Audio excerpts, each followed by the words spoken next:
Now, another concept in terms of cost-based pricing strategy is the pricing strategy to get a specific target return.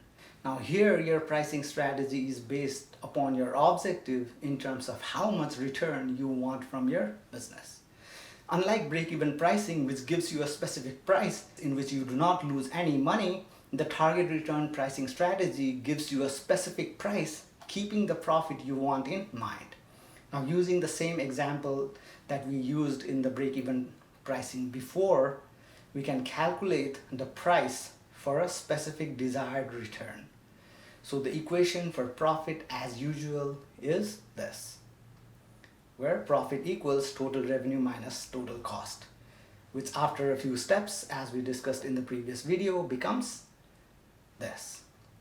So if the unit variable cost is $5 with the fixed cost of $10,000 and a quantity of 5,000 units, what should we price the product if we want to get a profit of $15,000? Now, instead of profit equals to 0 that we use to calculate the break-even price, we can put profit equals to 15,000 and use the same equation to calculate the price of the product. Now, yada yada yada, with this will give us a price of $10 per unit. Now, if you remember our break-even analysis for the same example with 5,000 units produced, the break-even price was $7.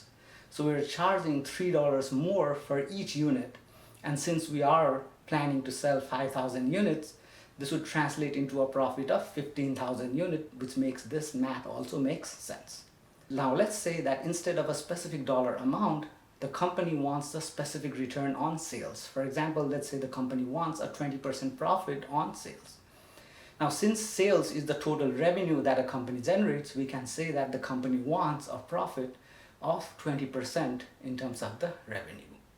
So our equation for profit, which is the same as before, becomes this.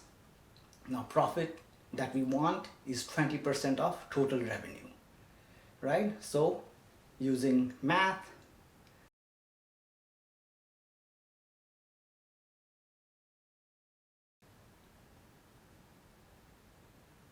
so doing the math, take a look at the math. So if you want a 20% return on sales, you will have to charge $8.75. This would give you a 20% profit on sales. Now, of course, with the cost-based pricing strategies, you're operating in a vacuum, kind of. Just because the math tells you to charge $8.75, can you or should you charge $8.75? There are many factors that cost-based pricing overlook. For example, what are your competitors selling this product for? If your competitors are selling this for $6, then of course it doesn't make sense for you to charge $8.75. What if the consumers don't value your product at $8.75? What if they are only willing to pay $5? Now, these are all questions that cost-based pricing ignores. So in order to understand other pricing strategies that take these important questions into consideration, we have to look beyond the cost-based pricing strategies.